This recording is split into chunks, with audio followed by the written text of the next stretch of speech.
Welcome to today's panel discussion on the past, present, and future of the United Nations Command, presented by the Center for Asia-Pacific Strategy.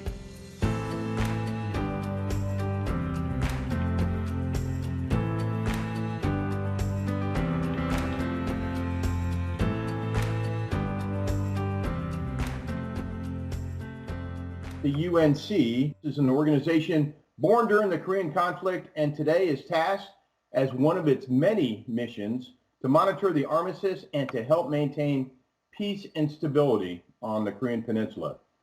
Today we've assembled a fantastic team of experts to have this conversation.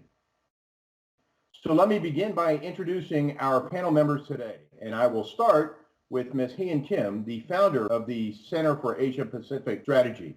Ms. Kim has worked on the Blue House staff of the President of the Republic of Korea. Additionally, she was a valuable senior advisor to the Commander of the United States Forces Korea. And as panel members, we have the following experts with us today.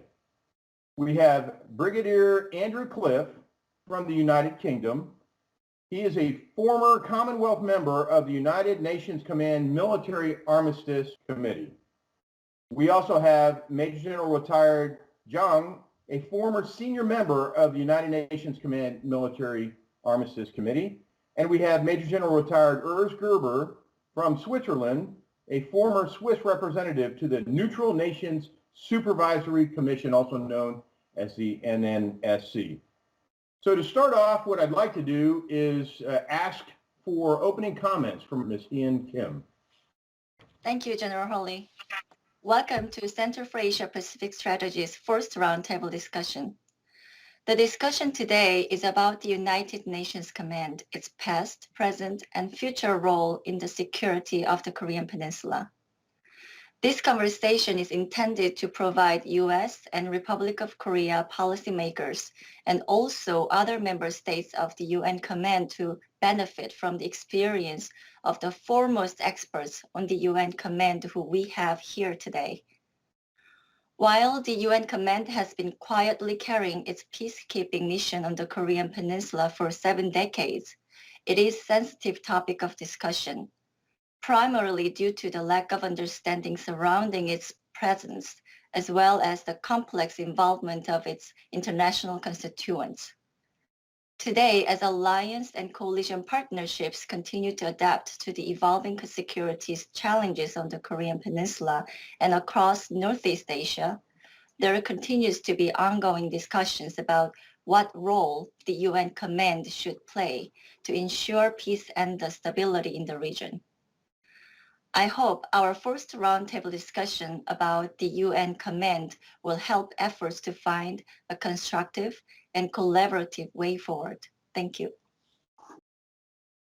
Thank you, Ms. Kim. We would like to start with an overview of the history of the United Nations Command from its inception during the Korean War until the present day. Major General Gerber. Thank you, General Hurley. I'll try to be as brief as possible. And I would like to separate my short comment on the history in 3 parts. First of all, the creation and the role of the United Nations Command during the Korean War. Then have a brief look into the post-war evolution. And then by ending with the UNC today. Let's start with the creation. As we all know, on Sunday morning, 25th of June, 1950, North Korea, in a surprise large-scale offensive, attacked South Korea. Then President Harry Truman, on that Sunday, was basically deciding that he would engage this young organization called the United Nations as a sort of an umbrella in order to repel the attack from North Korea. Thus, and that's also interesting from a historical point of view, he could avoid a declaration of war, as well as to seek congressional war act by Capitol Hill. What he did, he basically started through the United Nations headquarters in New York. He started a process which ended up in 3 consecutive United Nations Security Council resolutions, starting with 82 on the same day, benefiting that New York is lagging behind Seoul. So the first resolution was taken on that day, condemning the attack, as well as asking for an immediate cessation of hostilities. That was the first one. Then the second one, a couple days later, 83, basically invited all member states to support the Republic of Korea militarily, as well as with other means. And then that's the important one for us of our discussion of today. That's 84, which has been concluded on 7th July 1950, which, and I put that very importantly here up, which recommended military and other support to make available to a unified command under the United States of America, requested the United States to designate the commander of such force, and authorized the unified command to use the United Nations flag in the course of the operations against the North Korean forces. And last but not least, requested the United States to provide the Security Council with reports as appropriate. This is a unique setting of the involvement of the United Nations in conflict, and it cannot be compared with any other current United Nations peacekeeping operation. It's basically the UN being a party to the war, as this United Nations command still today has the flag of the United Nations. And secondly, very important, basically all activities were transferred in a transfer of authority to the United States of America. So that's pretty unique. Under the leadership of then Commander-in-Chief in Tokyo, the United Nations Command was headquartered in Tokyo, and this command was established end of July 1950. From then on, all operations up until the Armistice Agreement in 53 were run under the United Nations Command, including all South Korean units in this unified command, and hence UNC was leading the southern side in all armistice negotiations, which ended up in the signature of the Armistice Agreement on 27th of July 1953. And as we all know, not with the real consent of the Republic of Korea government, because the then Korean president was not very much in favor of halting the war with an armistice agreement, as he intended to continue the operations. But anyway, that's the reason why we have only one signature in the armistice agreement from the southern side, being General Mark Clark, who signed for all the forces being part of the Southern Coalition. That has an impact up until today.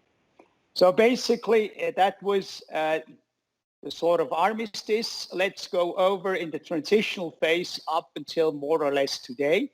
I cite some of the most important events that took place up until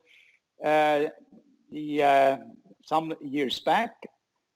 The most important thing was basically shortly after the signature of the Armistice Agreement with the Mutual Defense Treaty signed on 1st of October 1950 between the Republic of Korea and the United States, basically starting the bilateral alliance.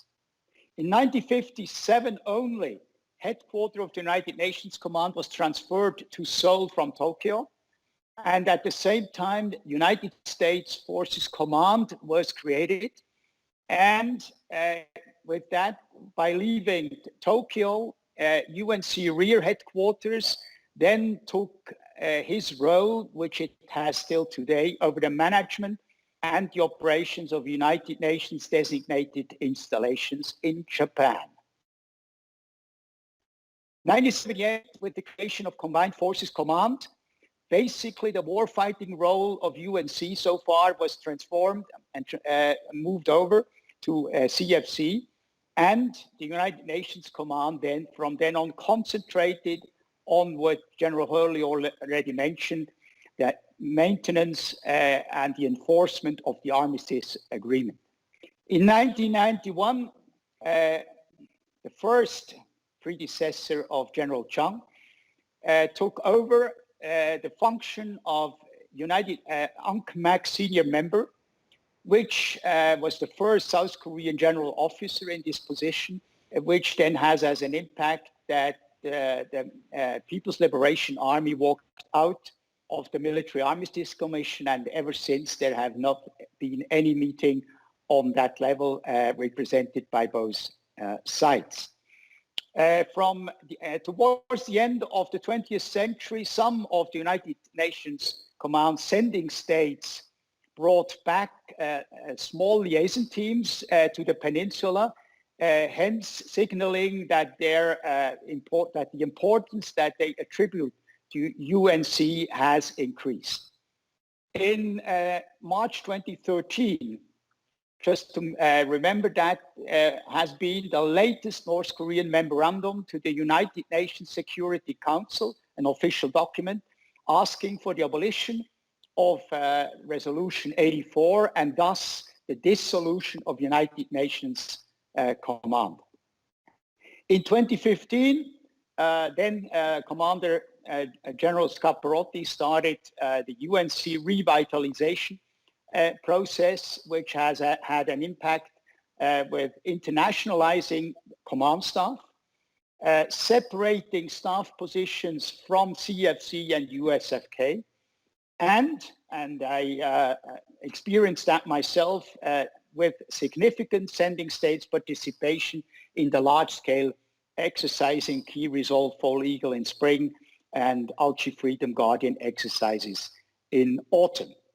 UNC today is still going strong, as we will discuss afterwards. Since 2018, the deputy commander position has been assigned to a non-US general officer or admiral.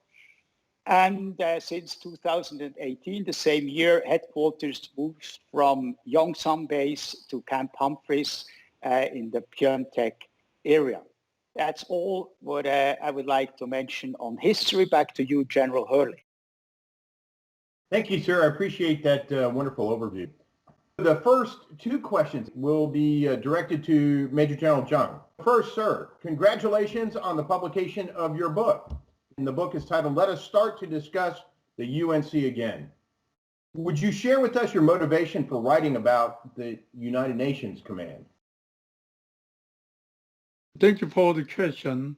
The rapid intervention of the United States and the immediate participation of United Nations forces in the early days of the Korean War helped the Republic of Korea regain its liberal democracy.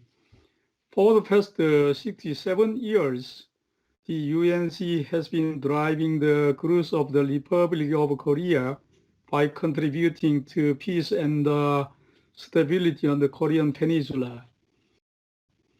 Today, Korea overcame the pain of war and grew into a free and democratic country, becoming the world's 11th largest economy. Behind the remarkable growth of the Republic of Korea was the strength of the UNC along with the Korea-US alliance. There has been a lot of debate about the UNC since the signing of the Armistice Agreement. Since the signing of Armistice, the Third World and the communist country have been denying the UNC's legal status and insisting upon dismantling it.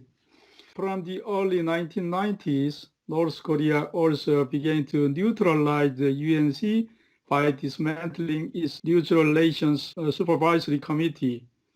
It is true that the UNC status has been significantly weakened compared to the past. Nevertheless, the UNC remains faithful to its original duties of maintaining peace and stability on the Korean Peninsula as a manager of armistice agreement.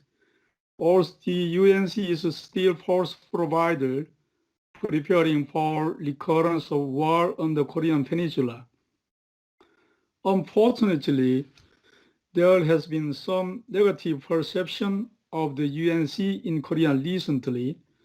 There can be three main reasons why this phenomenon occurs.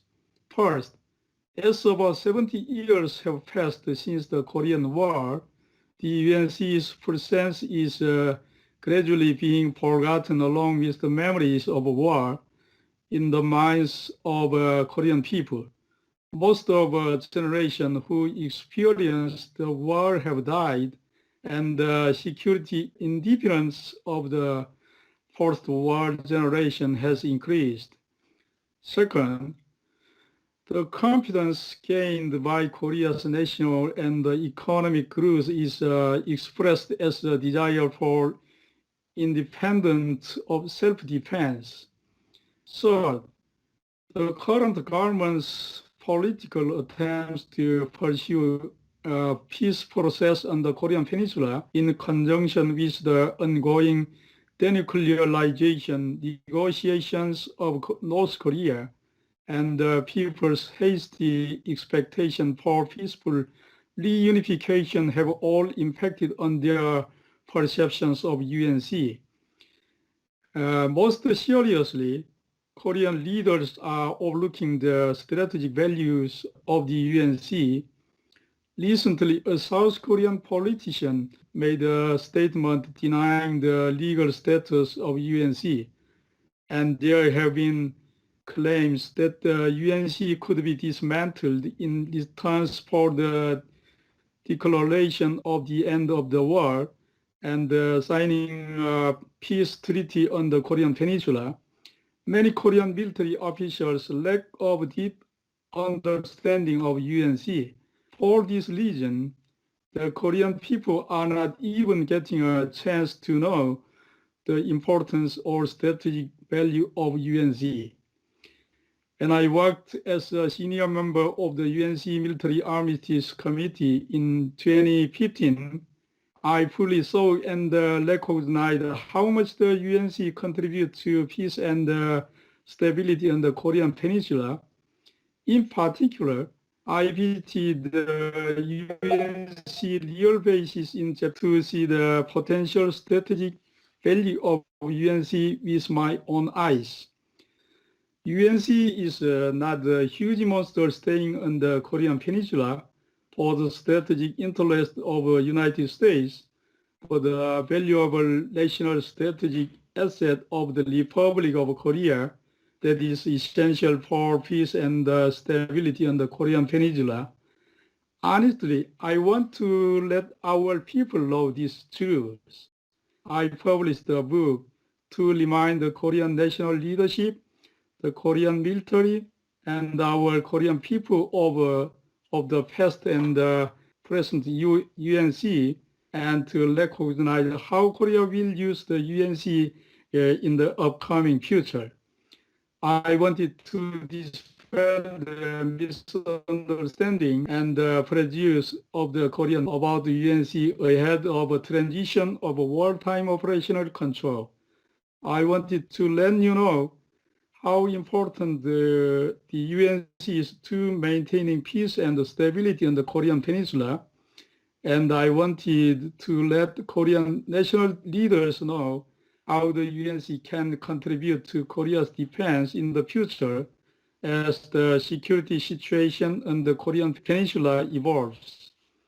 Even if an end of war declaration and peace treaty are signed in the near future, I think the UNC should optimize its mission to serve as an international organization to manage peace until North Korea is denuclearized and complete peace on the Korean Peninsula is achieved. The second question is also directed at you, sir. As a senior member of the United Nations Command Military Armistice Committee, you've mentioned how the UNC contributes to stability on the Korean Peninsula. In the 67 years since the Korean War Armistice Agreement was signed, what is your assessment of the UNC's contribution to peace and stability on the Korean Peninsula? Thank you. Let me explain in 4 ways how UNC has contributed to peace and stability on the Korean Peninsula. First, UNC successfully achieved the mission of preventing the recurrence of war and defending Korea on the Korean Peninsula. The joint policy declaration concerning the Korean Army, which was announced in Washington on July 27, 1953, was a strong force to fundamentally block the possibility of North Korea's re-attacks and strengthen South Korea's security. It was able to prevent the recurrence of war by managing the unstable situation on the Korean Peninsula very well. For about 25 years from the signing of Armistice Agreement to the establishment of the Combined Forces Command 1978. Second, the support UNC and the international community has shown to South Korea has greatly reduced Korea's security risk, which has driven Korea to grow into a liberal democracy and the world's 11th largest economy.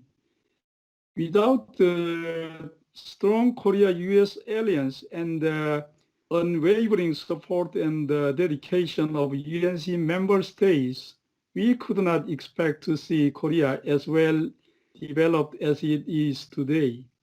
Third, UNC is a peacekeeping manager of the Armistice Agreement, which greatly contributes to the prevention of armed conflict and the easing of military tension in the DMZ and the NRL areas.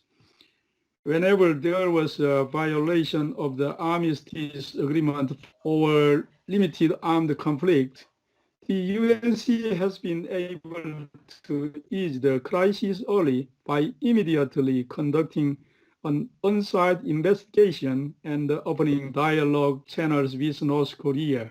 For example, when high-intensity provocations such as the North Korean military surprise attack on the Cheonan or selling of Yeonpyeong Island occurred in 2010, UNC immediately intervened to determine the exact cause and stabilize the situation early.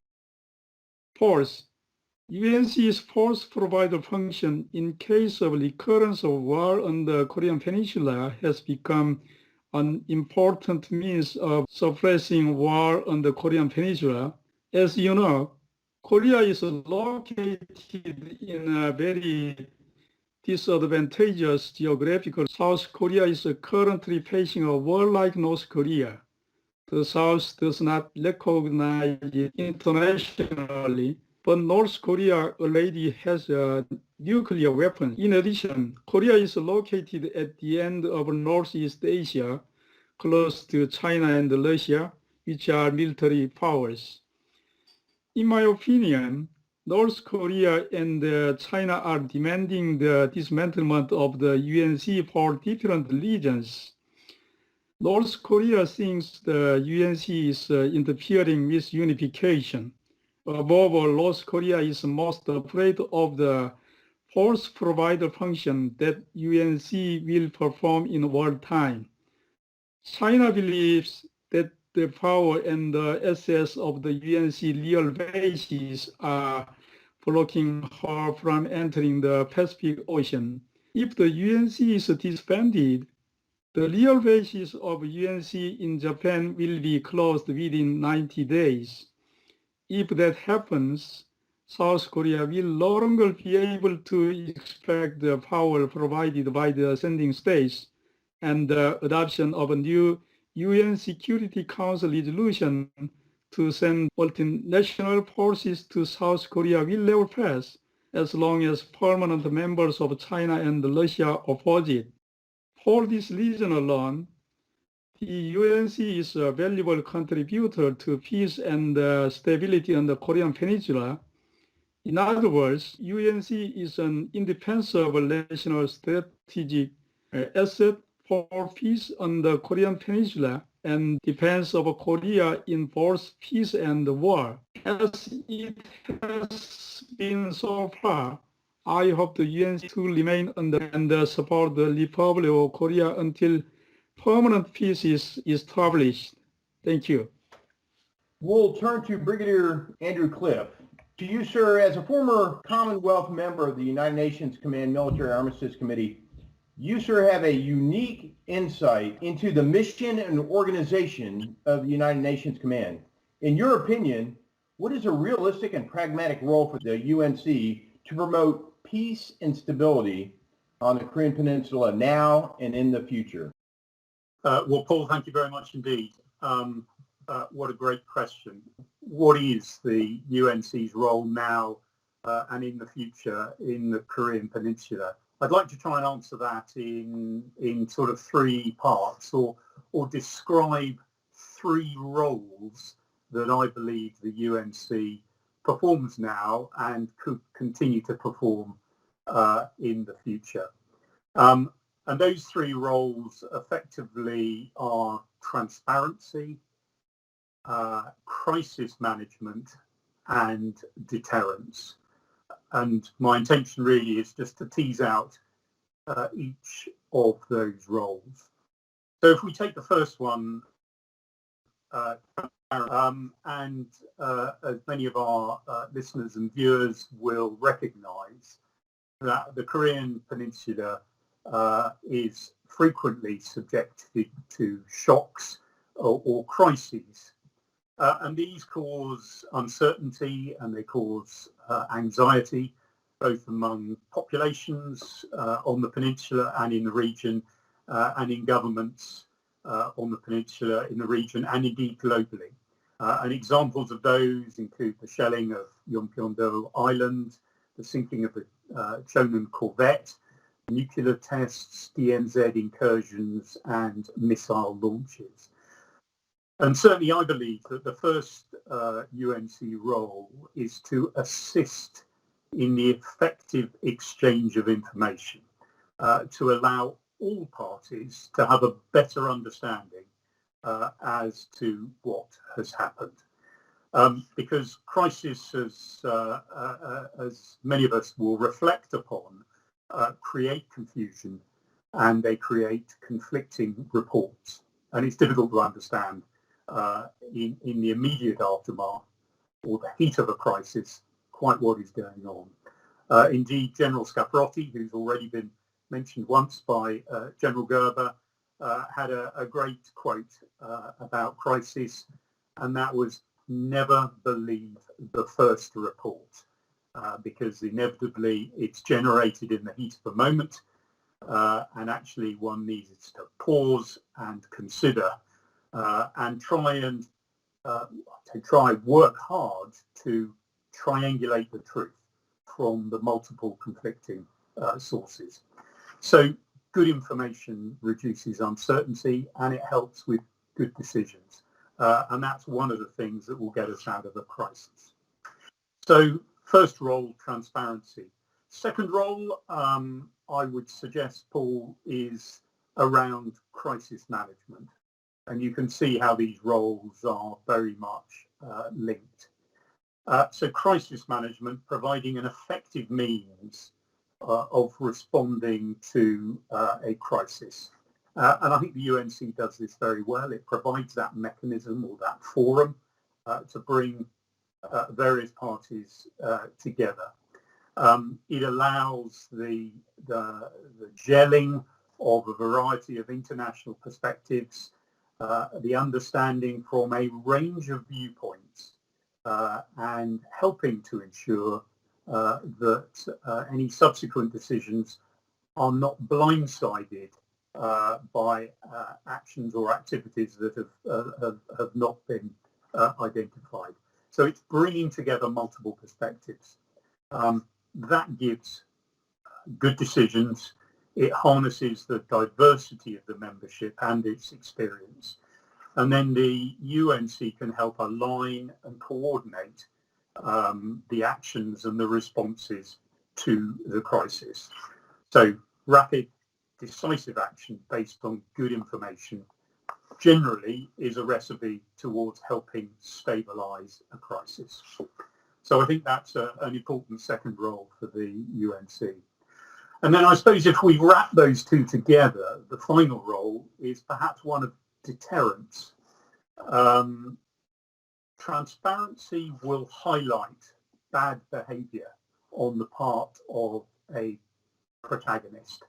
It will highlight that in a way that all can see. So the protagonist is outed, is observed by the rest of the world. And then hopefully effective crisis management can then help close down the crisis, help contain it, help reduce harm. So ultimately, what that means is that there is cost to the protagonist's reputation, and also cost in terms of a more coordinated international response. And that can take many forms: increased surveillance, sanctions, seizure of assets, and so forth. So in short, what the UNC is able to do is to really outweigh any perceived advantage that a protagonist may believe their actions has.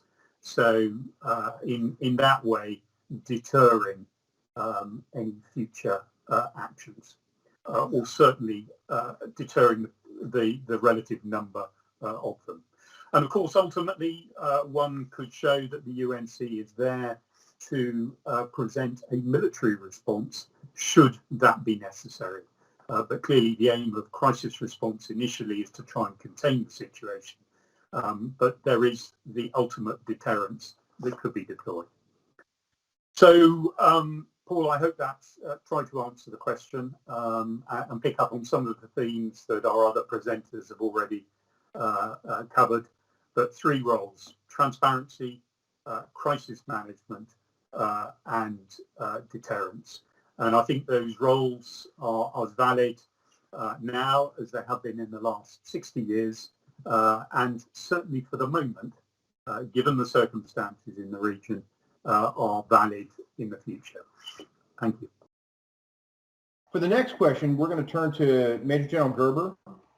So as a former Swiss representative to the Neutral Nation Supervisory Commission, you were tasked with supervising the adherence to armistice requirements on the Korean Peninsula. Consequently, you have a unique perspective, as opposed to the Military Armistice Commission, on how to manage peace and stability within this complex security environment. There is a question of the UNC's relevance and role in today, and Brigadier Cliffe mentioned it. It's, in his opinion, the role is as valid today as it was back in the 1950s. Can you share your thoughts on the relevance of the UNC as a peace guarantor and potentially as a force integrator for the international community capabilities if required? And what do you see as its role to preserve peace in Korea and in the surrounding Northeast Asia region? Thank you, General, for a very good question, which is pretty challenging. I'm the only outsider in this group, as having been a member to this special commission, and hence let me start with explaining what NNSC stands for. First of all, we are the product and have received the mandate through the Armistice Agreement that has already been mentioned before. So very much linked to that document. I used to say when I gave talks up in Panmunjom that I say I do not have a boss back home. I do not have a boss in Seoul, Washington, or in Stockholm, but my boss is a document. And then I put my armistice agreement booklet up in the air and said, that's my boss. So everything's written in there, plus subsequent agreements, which I'll come to in a minute. As has been mentioned already also by General Chang, our area of responsibility, which at the beginning covered both Koreas, has been significantly reduced over time. And since mid-19th, basically is limited to the southern side of the Korean Peninsula, and particularly to the southern side of the demilitarized zone. So that's a pretty small area of responsibility, at least in terms of territory. We are considered to supervise the correct armistice agreement implementation, and thus observing armistice agreement related UNC activities at UNC's request. So we have no executive mandate whatsoever. And we call that, in our words, we checked the checkers. That is the United Nations Command Armistice Military Armistice Commission, headed by the senior member. And hence, General Chang was my main interlocutor when he was serving as senior member. We had no official connections with the United States or with the Republic of Korea. So my interlocutor was General Chang, and in some cases, Commander UNC. But that was the sort of chain of command. Basically, as I said, we were checking the checkers, and whenever invited to do this checking, we provided reports to senior member, where we indicated our view and how we perceived the activity, on whether it's in line with the provisions of the armistice agreement, and if there was findings by the investigation that a violation of the armistice agreement had happened, we gave our opinion on whether we share this view, on whether we did not share this view. So that gave us this independence in terms of investigation. And I think I can say for the purpose of NNSC, our four, normally it were 4 eyes, a Swedish and a Swiss officer. These 4 eyes added to the transparency that Andy was mentioning, and to the comprehensive view on the incident as a whole. That was certainly an added value. Now, UNC as a peace guarantor, I would wish, and I'm happy that General Chang already mentioned it, where we stand today. My first comment on that term, peace guarantor, is unfortunately we are not yet there. UNC definitely significantly contributed to stability and relative peace, but cannot guarantee neither stability or definitely not peace. That's where we have to work for, and that's basically one of the reasons of UNC to continue its importance. What are the arguments for UNC? I just follow Andy's terms that he used. I will not mention them. What I would like to do is to add 1 or 2 more. First of all, and that's very important, we have consistency over more than 70 years. Consistency is always very important. Secondly, as there are partners that are not directly involved in a bilateral alliance or are the host nation, but countries outside the Korean Peninsula, it adds to credibility and legitimacy to what they are doing. It is sort of a coalition of the willing of 17 sending states. And I would add the 3 current NNSC states that are also part of this package, even though they are independent. Now, the force integrator. I think this is extremely important. It has already been mentioned in an operational military term. It is most probably the most important UNC asset, as it would be heavily needed and would really require to work in case that the Korean Peninsula would become again a theater of war. And we all know the Korean Peninsula is technically still at war. Hence, this force integrator plays a very important role. The UNC Rear already been mentioned, and the reception, stationing, onward movement and integration process is the most important process that has to be rehearsed and has been also rehearsed during the large-scale exercises, because if this process does not work, then the term force integrated becomes pretty hollow and would then not bring the effects that were required. Now, UNC's contribution to peace and stability in Korea and beyond. I think this wraps up my previous arguments. UNC has been and is a major contributor to stability and peace on the Korean Peninsula and indeed beyond. I would follow the arguments of General Chang in that respect. It should definitely, again, in General Chang's word, preserve this role until a final peace settlement on the Korean Peninsula has been reached. And last but not least, I could not overstress the importance of UNC Rear, not only in military, logistical terms, but particularly also in strategic and political terms. General Chang mentioned the 90 days. That's the sort of technical framework, but just take into account the political framework of the dissolution of UNC Rear that would alter the security situation in that part of the world pretty significantly. And hence, that's also a very important part of stability and peace beyond the Korean Peninsula. Thank you, sir. And having been intimately involved with the UNC Rear bases, I absolutely concur with your comments and agree that it's got a larger regional perspective.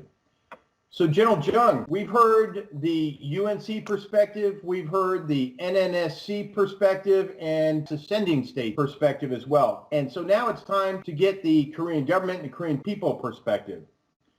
So General Jung, in your opinion, how do the Korean government and the Korean people perceive the UNC, and will this perception change at the conclusion of the ongoing ROK-US SMA negotiations and OPCON transfer discussions? As I mentioned earlier, 70 years have passed since the Korean War, and the majority of Koreans do not have enough knowledge of the UNC. Now in Korea, generations who have never experienced the war comprise most of the population. South Korea is now facing a very ironic and sad reality that even people living in Seoul, the capital city within a range of long-range artillery, missiles, and North Korean ground forces, rarely feel the North military stress or anxiety about the war.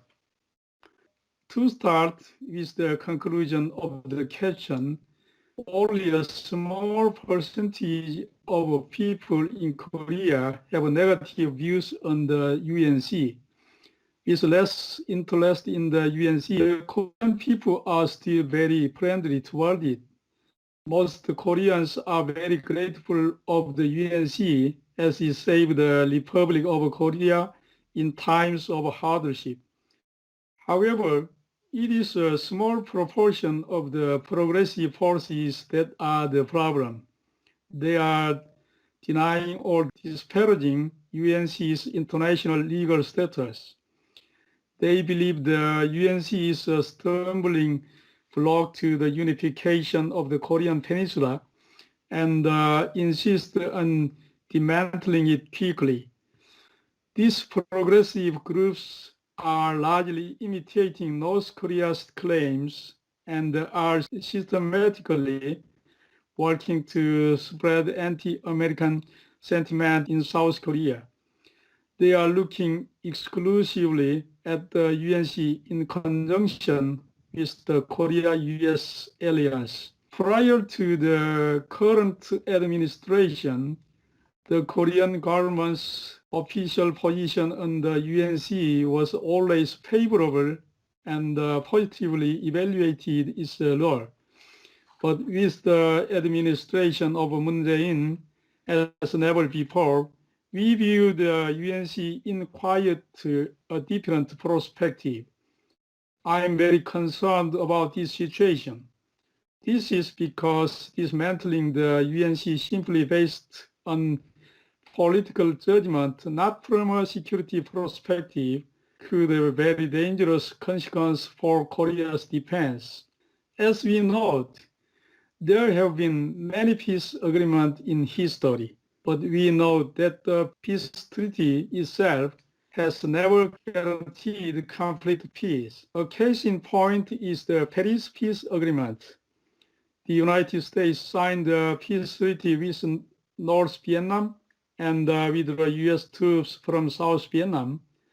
In just 2 years since the signing, the whole of Vietnam became community under the North post-unification, despite the fact that North Korea has not given up its nuclear capability and continues to increase its long-range strategic weapons such as ICBM and SLBM.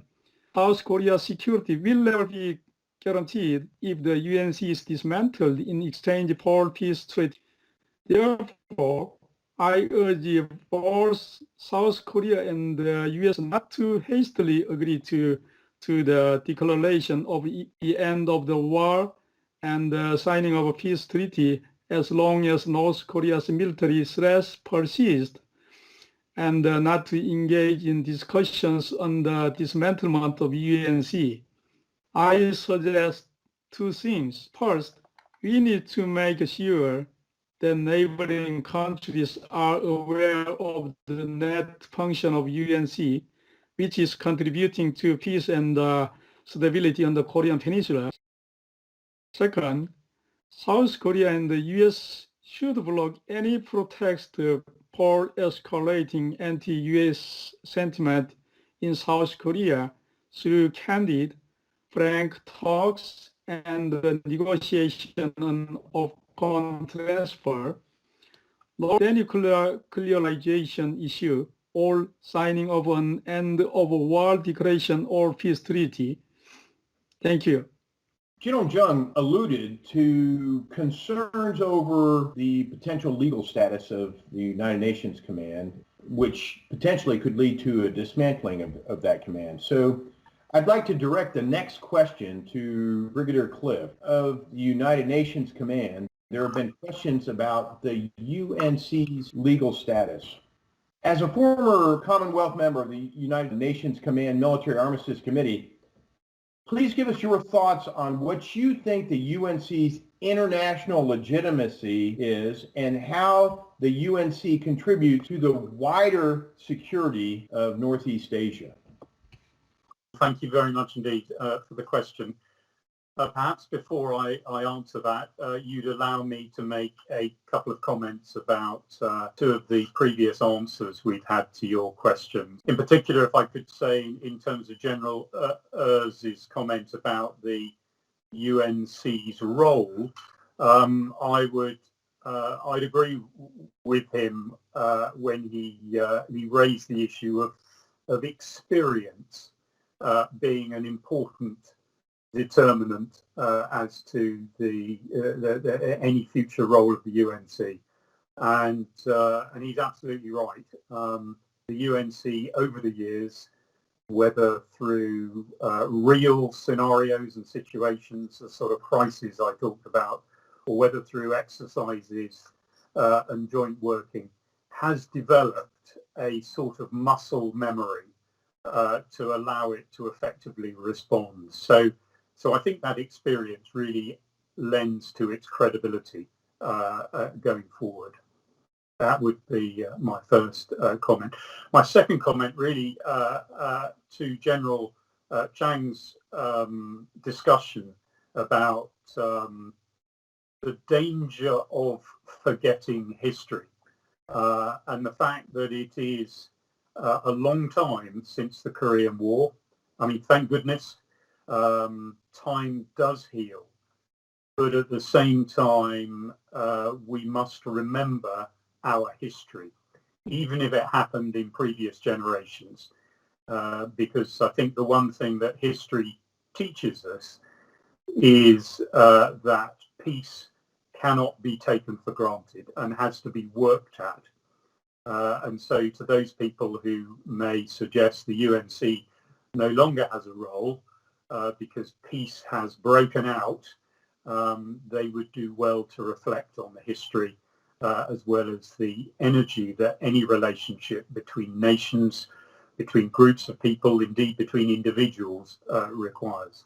So I thank both the previous two presenters for highlighting those issues. So back to the question you set me, Paul, which I think I can divide into two parts. And if I could take the legal issue second, it's probably it's certainly challenging, and maybe talk about first of all the role of the UNC within the wider region. So when I spoke previously, I was focused really on the role of the UNC within or on the peninsula, focused on the relationship between North and South Korea. And in looking at that wider role, or what that potential wider role might be, I think it's worth reflecting on the significance of Northeast Asia, the significance of Northeast Asia, not just to itself, but if you like, to the rest of the world. It is an important region. It has about a fifth of the world's population, and it is, for many years now, the global economic centre of gravity, including, as it does, the world's second and third largest economies. But Northeast Asia is also undergoing a period of significant change, a significant transformation. And some examples of that, one might highlight the rise of China, without doubt, is a major factor in the region. And that rise economically, diplomatically, and militarily. One might also comment on the Japanese reinterpretation of their own self-defense doctrine that has been in place since the end of World War II. That has changed Japan's, and it is changing Japan's stance externally. Of course, we talk often about the increasing threat from North Korea, and that is a reality that South Korea lives with. Its increasing ability to use and deploy weapons of mass destruction. And if you like, if taken collectively, North Korea, Japan, and China represent a regional arms race, if you like, as size and capability of armed forces increases over time. And we see evidence of that in maritime disputes, impacting on access to raw materials, access to trade routes, sea lines of communication, etc., which is present certainly northeast and down into Southeast Asia. And then I think two final changes that it's worth reflecting on: the worsening environmental situation, which is clearly a global problem, but I think we're seeing particular facets in Northeast Asia: extreme weather, pollution, increasing reliance on nuclear power, which of course brings the potential for massive environmental consequence, as well as the depletion of natural resources.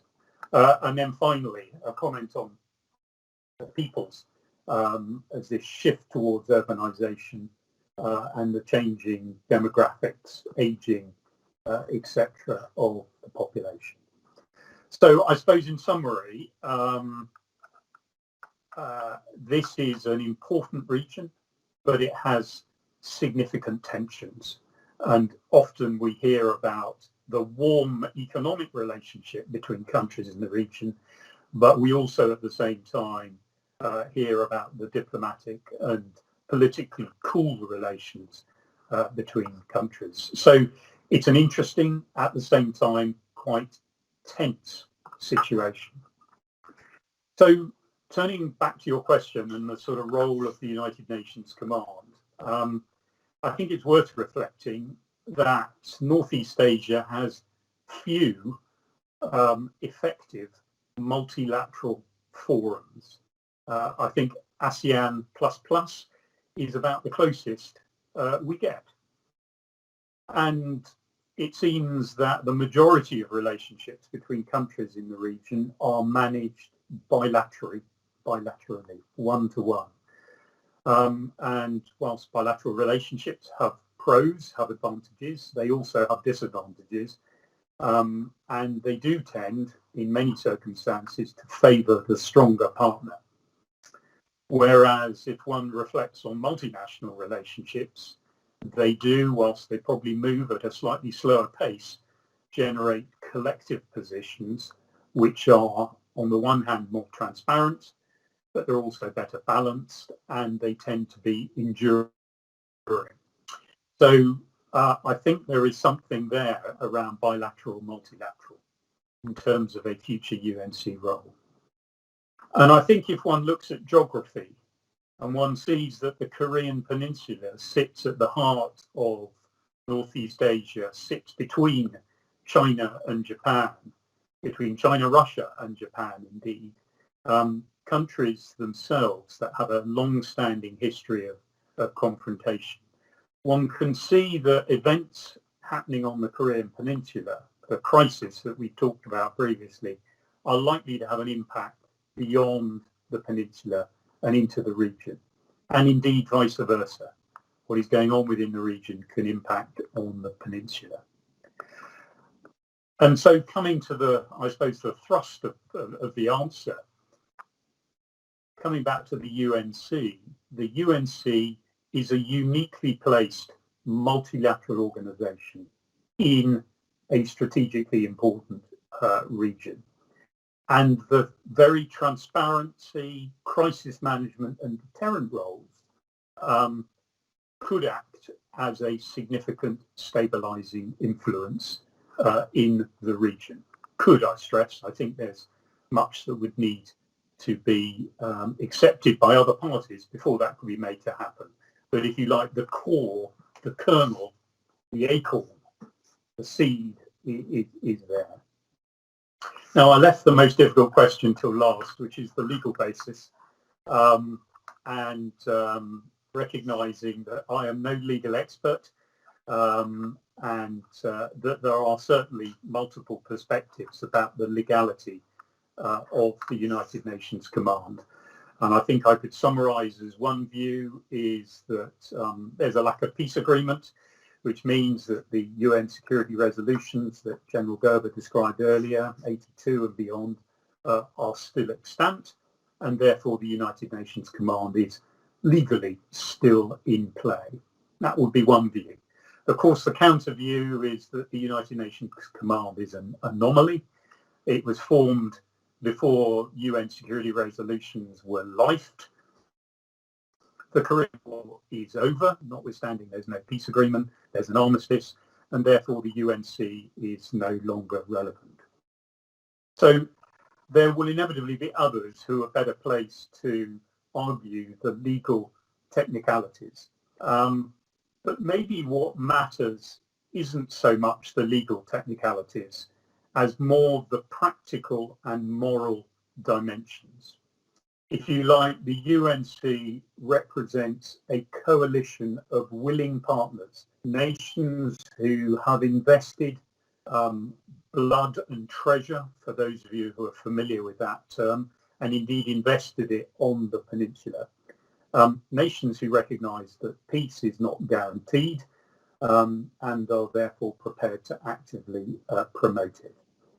Peace doesn't happen by chance. It needs cooperation, it needs dialogue, it needs collaboration. And I think, coming back to one of the points that General Urs made and I picked up on, importantly, the UNC exists. It does not have to be created. And something that exists can be adjusted rather than setting something up from scratch is quite difficult. And it's experienced. And it's worth reflecting that UNC membership, the sending states, are drawn from every populated continent on the globe. And if you like, what a better way of showing the solidarity of the UN than through the UN command. So to summarise, Paul, I believe the UNC is an important multilateral forum in a strategically important region, and it could form the nucleus of a regional crisis management organisation. And whilst there are undoubtedly legal considerations, one might be swayed by the practical and moral considerations and arguments for a UNC performing in that role. To add to this discussion, what I'd like to do is throw a question to General Gerber. As the outsider, as you put it, the one panel member who was not a member of the Military Armistice Committee, I'd like you to think through some of the comments that Brigadier Cliffe made about the changing security environment in Northeast Asia. And he specifically mentioned the North Korea, Japan, China regional arms race and the significant tensions that exist on the Korean Peninsula and in the surrounding Northeast Asia region. To you, sir, how do you think the UNC can continue to play its role as a peace regime manager or peace maintenance force until the stage of a complete and verifiable and irreversible peace is achieved on the Korean Peninsula? Thank you, General Hurley. And I think we are gradually approaching some of the key issues. And I'm very happy as a so-called outsider that this dimension gets now increasingly importance. When I served in Korea, one of my sort of negative experiences was that some even high-ranking officers, but definitely politicians in Korea, had, as we call it, the tunnel view. It was just Korea and its neighbor to the north. And our discussion clearly shows that this is still a very important issue, but it goes well beyond. And I'm very happy and pleased that Andy was mentioning that, and I think we should never underestimate and under-evaluate the role, the multilateral role, the role beyond the Korean Peninsula. And I don't remember who mentioned it, I think it was Andy. We often say, and that's definitely valid for UNC, if UNC would not have been invented, it would be high time that we would create UNC. And I'm very grateful to this very sad window of opportunity where it has been created. Because today, following arguments that have been mentioned, it would be almost impossible to create an organization such as UNC. And hence this, for me, is a gem which we really need to take care of. With all the deficiencies it has, which I would like to come back. Let me add one argument on the legal issues. When preparing my comments on history, I really dug in deep in the documents. And when you read carefully, United Nations Security Council Resolution 84, and particularly evaluate the verbs, it's only one word where the UNC really can make a decision. And so if they want to say, okay, we delete 84, In my view, the only consequence would be that this maybe they would need to change the name, but the only thing would UN could take back the authority to carry the UN flag. All the rest is in the authority of the United States of America and the other member states. So the UN, in my understanding, the United Nations Security Council cannot dissolve the command as such, but it can sort of sever it from the United Nations. Yes, that's one point which, as we all have now discussed, is quite important for the overall issue. So now to my points and to your interesting question. First of all, I just follow and continue where Andy has stopped, because there is not much to add to that. Again, the term peace. Let me explain. I think we should really be careful in using the term peace. We are hopefully on the way to peace, but we are not yet there. So we should not put too much into the capabilities of UNC. UNC is not the peace regime manager, but it's contributing to the process towards peace. And I think there we would agree. Let me point to 2 points which I would like to mention. They have been addressed already. The sort of what are, from my point of view as outsider, the current pros and cons, where we can, which are very good, and where could we do better in order to really get where we would like to get. For me, UNC has all ingredients to play a crucial role until a comprehensive peace has finally been achieved. There's no doubt about that. Most of these ingredients have been mentioned before: transparency, crisis management, deterrence, consistency, credibility, legitimacy. They are all intertwined to each other. So we cannot single out one. We have to keep them together and have to take into account the interdependencies.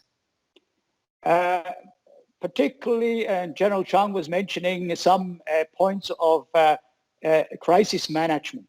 And I think here UNC has a very positive point that more intelligent, smart people can add to a more smart crisis management. As the word of General Scaparotti, never believe the first message is one of it, just keep calm, but then take the right decision, which is balanced and according to all these attributes that I mentioned before. And as we all agreed, particularly in that wider area, not only Korea, but beyond, smart stability regime management is very important, as the whole region is very complex for reasons that have been mentioned by Andy, for instance, before. So I think we have here an issue which requires solid international support. And solid international support is not only the neighbors, and Korea aspires to be almost a global actor. And hence, Korea needs global support of this coalition of the willing. And here, UNC has this toolbox. It is existent, it's there. So use it in order to make the best of it. And hopefully, and I really hope for that, this toolbox can be rehearsed and exercised on a high level in future as well, because that's very important to keep the capabilities alive. What are the challenges ahead, briefly? I think there is certainly a room for improvement because there are major issues ahead of us. General Chang was mentioning it. We have OPCOM transfer, which is ahead of us. We have these different views in the Korean population and in the political environment. So we have to bring those together and to say what's right and what's wrong, because that's very important. And I think also the so-called ironclad ROK-US alliance ought to clear out misunderstandings and misperceptions on UNC toward the whole range of ROK politics and indeed population. And I think that's what I experienced as well. Sometimes even the most intelligent and highest officers confuse the roles of CFC and UNC and of the alliance. And I think it's important that those that are the professionals should clear it out towards the population. It's better than the professionals do it than any politician, because the politician is not really aware of the insight. So that I think is very important. Then we have all spoken of end of war declaration, final peace agreement. I think UNC, one of the tasks to look beyond current issues in the next chamber of terrain, ought to start a consolidated thinking on what will be our role, what will be our objectives if a end of war declaration has been signed, if the peace agreement has been signed. Because what I would wish as an outsider is that we would not get to the point that has been mentioned, that UNC would end to exist with the peace treaty. No. And now we come back to the point that Andy was dwelling on very importantly. I would like to have UNC as the sort of nucleus of a multilateral security organization in Northeast Asia, maybe under another name, maybe with other members, but it's an organization that worked for over 70 years, has its experience, and hence I think one should start thinking about that to bring partners aboard that are still far away. And if UNC would really realize that goal, that not only ending the calamity in Korea, but getting to a peace agreement and keeping an organization on a multilateral level, that would be the highest of achievements that this command could have. Thank you. This next question I'm going to direct to General Chung.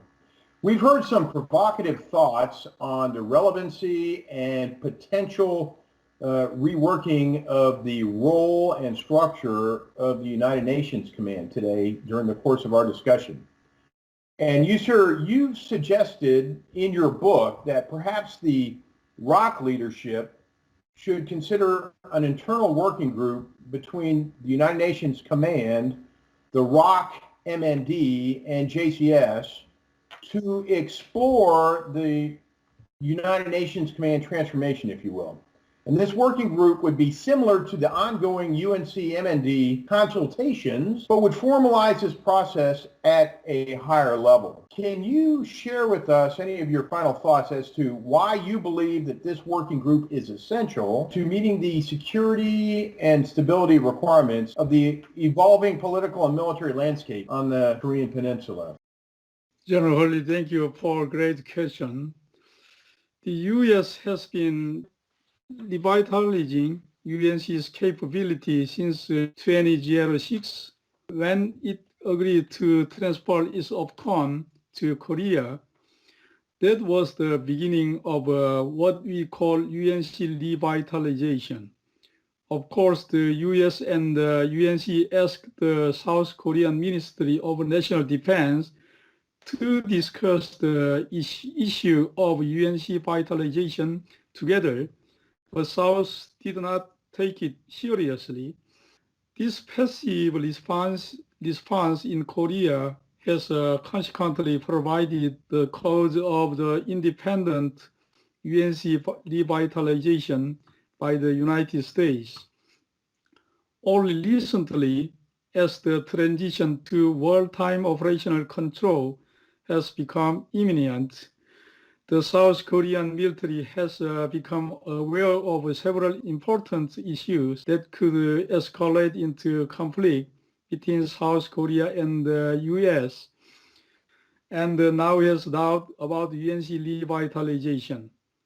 I urge the Korean Ministry of National Defense and the Joint Chiefs of Staffs to operate the UNC Working Group to smoothly resolve important issues concerning the present and the future of UNC before the transition of wartime operational control take place. This is because the cooperation of the South Korea-US alliance has become more important than ever, considering the security situation on the Korean Peninsula and around it.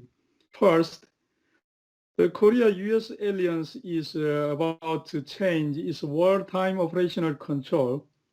This is a disagreement between the Korean government, which is obsessed with time, and the US government, which values fulfillment of condition. Establishing a relationship with the new future CFC and the UNC, a power provider in emergency, is essential if a wartime operational control is transferred. Second, the South Korea-US alliance is on the road to the denuclearization of North Korea, and in this process, the debate of the dismantlement of UNC will inevitably re-emerge as a major issue.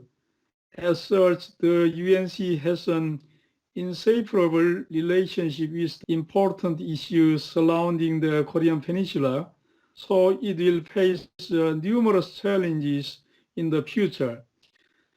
Each person in the Korea-US alliance must recognize the strategic value of the UNC and jointly prepare for future challenges. As you can see, the UNC has a symbolic existence like the root of the Korea-US alliance that was formed 70 years ago with the Korean War. UNC contributes greatly to the stability of the Northeast Asia as well as the Korean Peninsula. If the UNC is disbanded, it would be tantamount to giving North Korea or China a tremendous gift. It should be remembered that what North Korea and China want is crack in the South Korea-US alliance, and the first target they are aiming for is the dismantlement of UNC.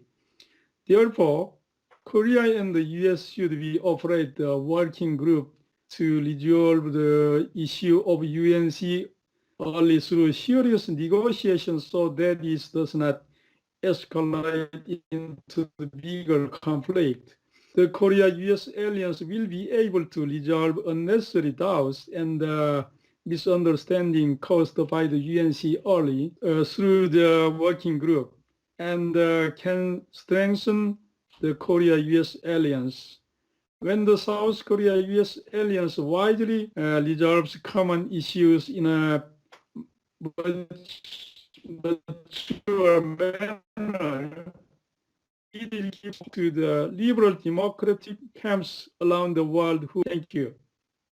Thank you, sir. I appreciate that very much. And I'd like to recap what I think are some recurring themes that have occurred across each of your answers.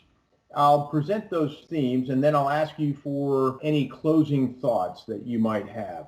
One of the themes that I'm seeing recurring across many of your answers was that U.S. and ROK government should work together to develop a national strategy for the United Nations Command so it can live up to its potential and continue to contribute to the stability and security on the Korean Peninsula. Secondly, and this was mentioned a couple of times, the UNC mandate is enduring. It's as valid today as it was 50 years ago. But the UNC must evolve to address current and future security challenges on the Korean Peninsula. And then lastly, the UNC should build on its pedigree as a peace guarantor, built by effectively managing the Armistice Agreement over the past 6+ decades to enable it to enhance its contributions to not only stability on the Korean Peninsula, but perhaps regionally across Northeast Asia as well. So at this point, what I'd like to do is ask for just a couple minutes final thoughts from each of the panel members. So first, I'll kick it over to Brigadier Andy Cliffe for any last thoughts that you might have, sir. Yes, I think you've neatly summarised the thoughts of the panel, which I think we are broadly fairly aligned in terms of the merits and future of the United Nations Command. And I suppose I would summarise or round off my comments really by appealing to a very general concept, and that is around the fragility of peace. And if we recognise that peace needs to be worked at constantly, we will then understand that any mechanisms, organisations such as the UNC, that are designed to nurture peace, to monitor situations, to try and de-escalate crises, to try and maintain stability. These are important mechanisms. And certainly, given the situation on the peninsula, I think the UNC role remains valid now as it did when it was first formed. I concur that it must move with the times and must adapt. Like any good organisation or indeed organism, it needs to respond and evolve. And I do think there's an opportunity for it to play a wider part in the region, which I know is not an easy sell to some of the other countries in the region, but nonetheless, starting that dialogue, I think would be helpful, moving away from the zero-sum game bilateral relationships to win-win relationships involving many parties. And perhaps I'll finish with another famous American quote, I think was attributed to Eisenhower, who talked about the plan being nothing and planning being everything, by which I think he meant you don't just write a plan and imagine that things have finished and you just apply the plan, that you keep evolving the plan. And I think that's the case for the United Nations Command, is we need to keep evolving the plan that is the United Nations Command with the intention of maintaining that fragile peace. Thank you. And thank you to my other panel members as well. Thank you, sir. And now to General Urs Gerber for your final thoughts as well, sir. Well, thank you. I'll keep it very short. Maybe 2 remarks or 2.5 remarks. First of all, UNC has been a success story. I think we all agree. Some people under-evaluate it. Some people tend to over-evaluate it. But it has the unique chance because the mandate has been addressed.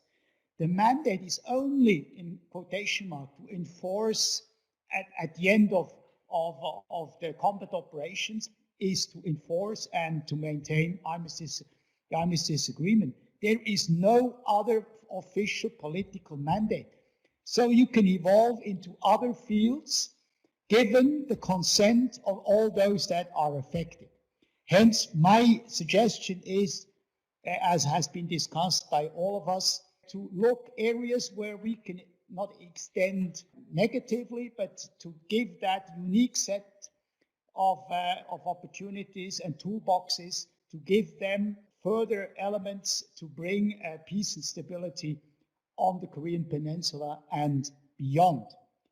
Success stories tends to bring people to complacency. And that's my second point. I think that one of the biggest challenges to UNC is what General Chang was referring to, and I would not underestimate it, is the domestic divide, not divide, but these different attitudes on what the role of UNC is now, particularly when everybody speaks of inter-Korean talks, that this is being hampered by this strange organization which is outdated and whatever. And I think if this discussion is not brought in the right direction, all these positive elements that UNC had so far and might have in future, to that end that we all agreed, I think it's very important that all those that can affect this cohesion within, that all these actors should work on that at the end, the success story is also accepted by those that have no question marks. I would also like to thank all the panelists and the moderator especially as well. Thank you very much. Thank you, sir. I'll pass it over to General Jung for final comments from him. I would like to express my sincere gratitude to Kim Hyun, CEO of CAPS, and General Hurley, and I sincerely respect General Urs Gerber and General Andrew Cliffe's high-quality opinions that have contributed greatly to making this webinar thought-provoking. I think this webinar we have today has ultimately provided a new opportunity to strengthen the ROK-US alliance and for the UNC to strengthen peace and stability on the Korean Peninsula.